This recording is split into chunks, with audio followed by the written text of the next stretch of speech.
पाकिस्तान शाहीनों ने बंगला टाइगर्स को हरा दिया। आज था पहला मैच पाकिस्तान और बांग्लादेश का, पहला टी20 मैच लाहौर में जो खेला गया। पाकिस्तान ने टॉस जीत के पहले बैटिंग करने का फैसला किया। शुरुआत तो पाकिस्तान की एज यूजुअल जिस तरह की वो करते हैं वैसे ही थी।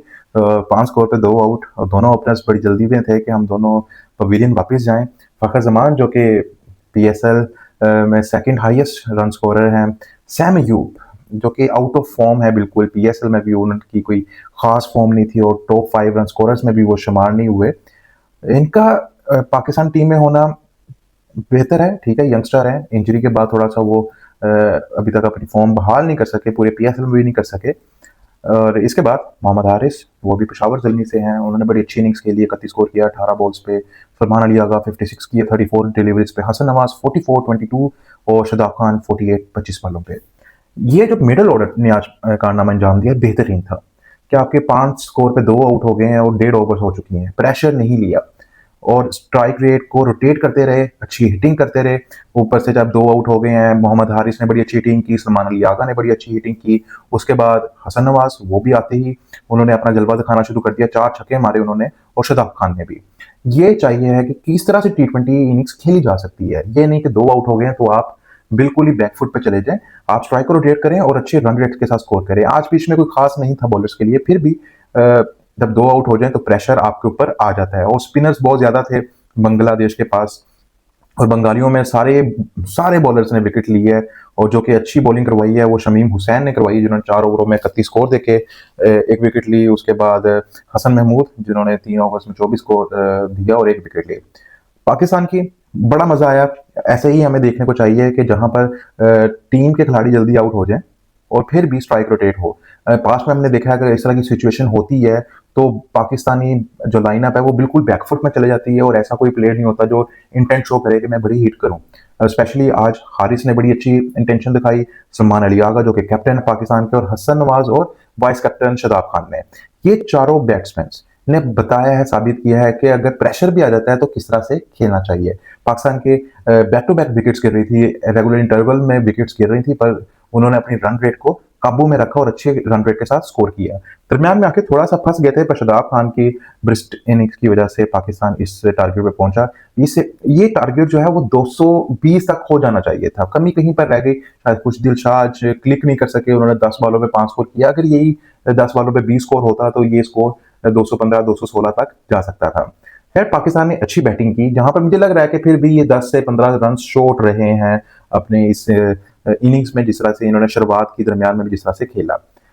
बांग्लादेश जो कि हाल ही में यूएई से 2-1 से सीरीज हारी है यूएई के अंदर, और आज भी कोई खास नजर नहीं आया उनकी तरफ से कोई कि मैच जीतना है। 3 बैट्समैन स्पेसिफिकली उनकी बात करूंगा। तंजीद हुसैन हसन सॉरी, उन्होंने अच्छी इनिंग्स खेली, 31 स्कोर किया 17 बॉलों पे, ऊपर आके अच्छी इनिंग्स खेली। उसके बाद लिटन दास ने पहले स्लो थे फिर अच्छी उन्होंने इनिंग्स खेल ली, 48 किया 30 डिलीवरीज पे। और जाकर अली सॉरी, उन्होंने 36 स्कोर किया 20 बॉलों पे। ये 3 बैट्समैन थे जो कि बांग्लादेश की तरफ से उन्होंने स्कोर किया, और कोई भी बैट्समैन डबल फिगर में भी नहीं जा सका। एक डबल फिगर पे गए हैं तो वहीद हैदरी 17 स्कोर किया सिर्फ 22 बॉलों पे। 22 उन्होंने बॉल्स बहुत ज्यादा कंज्यूम कर ली और स्कोर नहीं किया उन्होंने। अगर हम हाल ही में देखें, अगर हम इनका टेस्ट देख लें, ओडीआई देख लें बांग्लादेश की, और टी20 देख लें, तकरीबन एक जैसे ही फेसेस हमें नजर आ रहे हैं। कोई स्पेशलिस्ट बैट्समैन नहीं निकाल सके ये टी20 के लिए, ठीक है। इसके अलावा पाकिस्तान ने बॉलिंग अच्छी करवाई, ठीक है, शुरुआत में भी, मिडिल में भी, रेगुलर इंटरवल में विकेट्स भी लेते रहे, उनको रोका भी रखा कि वो ज्यादा स्कोर ना करें। और हसन अली जिनकी कमबैक मैच था, ये कमबैक इनिंग्स है, उन्होंने 30 स्कोर देके 5 विकेट्स ले ली। शदाब खान ने भी बड़ी अच्छी बेहतरीन बॉलिंग करवाई है, उन्होंने भी पर ये मेरे ख्याल से शदाब का फ्लूक है, ठीक है। जैसे ही वो बॉलिंग करवा रहे थे, शॉर्ट डिलीवरीज बहुत ज्यादा करवा रहे थे, लो आर्म से वो रिलीज कर रहे थे, नीचे से रिलीज कर रहे थे, और 26 स्कोर देके 2 विकेट्स। ये मेरे ख्याल से अगर बांग्लादेश के अलावा कोई और टीम होती तो ये 26 ना होता, ये 46 हो सकता था, क्योंकि बहुत ज्यादा शॉर्ट डिलीवरीज करवाई हैं। पीएसएल में भी हमने देखा कि इस तरह की डिलीवरीज पे वो विकेट ले गए हैं। ये कोई ट्रिकी बॉलिंग नहीं है कि उनको विकेट मिल जाए, बैट्समैन हिट के लिए जाता है तो मिस हिट होती है तो कैच आउट हो जाता है। पर अगर ये बांग्लादेश ना होती तो ये 26 का स्कोर ना होता, ये 46-50 का स्कोर हो सकता था अगर ये पूरी 4 ओवर्स करवाते। हमने पीएसएल में भी देखा जहां पर शदाब खान स्कोर खाते तो वहां पर 2 ओवर्स करवाते थे। पर बहरहाल बड़ी बेहतरीन ऑलराउंड परफॉर्मेंस दी है, जैसे पीएसएल में देते जा रहे थे वैसे ही शादाब खान ने आज भी परफॉर्म किया और बैटिंग में भी उन्होंने 48 स्कोर किया सिर्फ 25 बॉलों पे। पर यहाँ पर मैं बांग्लादेश की बात करूंगा कि 200 रन का टारगेट आपने चेस करना है। आपके पास लाइनअप में कोई ऐसा बैट्समैन नहीं है जिसकी एवरेज 30 प्लस हो और उसका स्ट्राइक रेट 130 प्लस हो। हाईएस्ट स्ट्राइक रेट मेरे ख्याल से जाकर लिया तो हीद हैदरी का था और 126 का, जो कि इनके स्टैट्स में है। और इस स्ट्राइक रेट के साथ आप 200 चेज नहीं कर सकते। यही गलतियां थी जो उन्होंने यूवी के अगेंस्ट की और वो मैच हारे, 2 मैच हारे और सीरीज भी हार गए। और पिछली हिस्ट्री में अगर देख लिया जाए, कोई इन्होंने ऐसा बैट्समैन प्रोड्यूस नहीं किया जो कि 200 स्ट्राइक रेट के साथ शुरुआत से ही खेल सके। ठीक है, एक आधे मैच में 10 में से एक आधे मैच में अगर कोई 200 के स्ट्राइक रेट से स्कोर करता है तो वो मेरे ख्याल से इतना अच्छी परफॉर्मेंस नहीं है, कोई बड़ी इनिंग्स नहीं खेल पाते। ठीक है, कोई स्पेशलिस्ट बैट्समैन नहीं है, कोई ऐसा हार्ड हिटर नहीं है जो कि आपको दरमियान में आके बचा सके। अगर हम इसी ग्राउंड में बात करें जो कि इससे पहले लास्ट मैच खेला गया था, वो था पीएसएल का फाइनल लाहौर और कोयटा के दरमियान में। तकरीबन सेम सिचुएशन आ गई थी इनके पास भी। 5 ओवरों में 75-80 स्कोर करना था, वहां पर लाहौर ने भी 5 ओवरों में 75-80 स्कोर किया और मैच जीते। ये भी जीत सकते थे। पाकिस्तान की बॉलिंग लाइनअप इतनी एक्सपीरियंस नहीं है। ठीक है, हसन अली अपना कमबैक कर रहे हैं, अच्छा कमबैक किया उन्होंने, 5 विकेट लिए हैं। ठीक है, फहीम अशरफ यंगस्टर ही हैं, अबरार का कोई खास एक्सपीरियंस नहीं है। हारिस रऊफ स्कोर खाते हैं, आज भी उन्होंने स्कोर खाया, 3 ओवरों में 36 स्कोर दिया।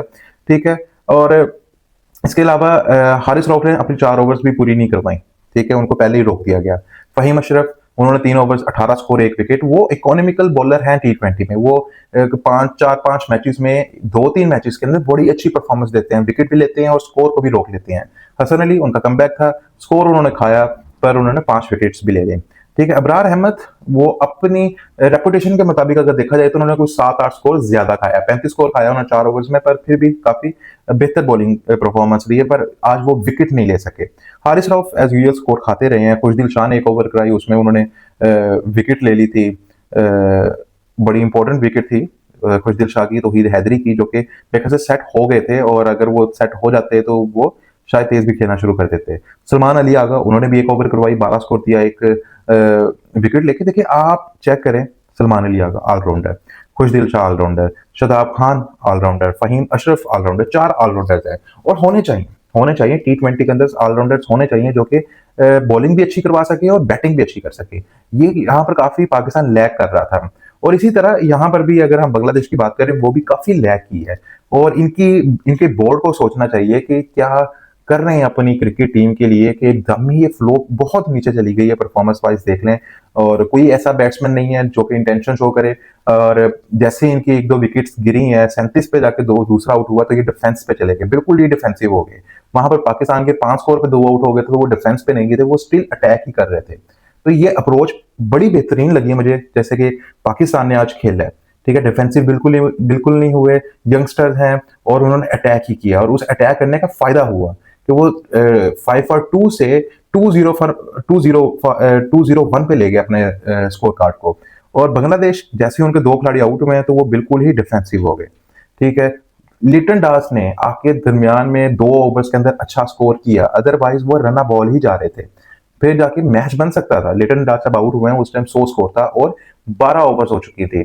और जब इनका दूसरा खिलाड़ी आउट हुआ था उस टाइम 4 ओवर्स हुई थी और 37 स्कोर था। इसका मतलब कि दरमियान में जो इनको 8 ओवर्स मिली हैं, ठीक है, उसके अंदर उन्होंने लगभग 63 स्कोर किया है। ये आप 200 रन चेज कर रहे हो। ठीक है, चेज में आपको बैकफुट पे नहीं जाना चाहिए, अटैक ही करना चाहिए। तो यहाँ पर काफी कमी नजर आई है। लिटन दास शुरू में जब पहला आउट हुआ उसके बाद वो स्लो ही खेल रहे थे, पर दूसरे आउट होने के बाद दरमियान में जाके जब पार्टनरशिप थोड़ी सी डेवलप हुई वो तेज हुए। यहाँ पर तौहीद हैदरी की मैं बात करूंगा, चौथे नंबर पे आए हैं और 17 स्कोर किया उन्होंने 22 बॉलों पे। और यहाँ पर सलमान अली आ गए और उनसे पहले आ गए थे वो क्रीज पे, उन्होंने 164 रन की स्ट्राइक रेट से स्कोर किया और 50 स्कोर की। तो ये बड़ा डिफरेंस है बांग्लादेश के अंदर आया है जो कि पिछले 2-3 सालों से हमें देखने को मिल रहा है। अगर हम लिटन दास की बात करें, लास्ट टाइम जब उन्होंने हाफ सेंचुरी की थी वो की थी अफगानिस्तान के अगेंस्ट वर्ल्ड कप के अंदर।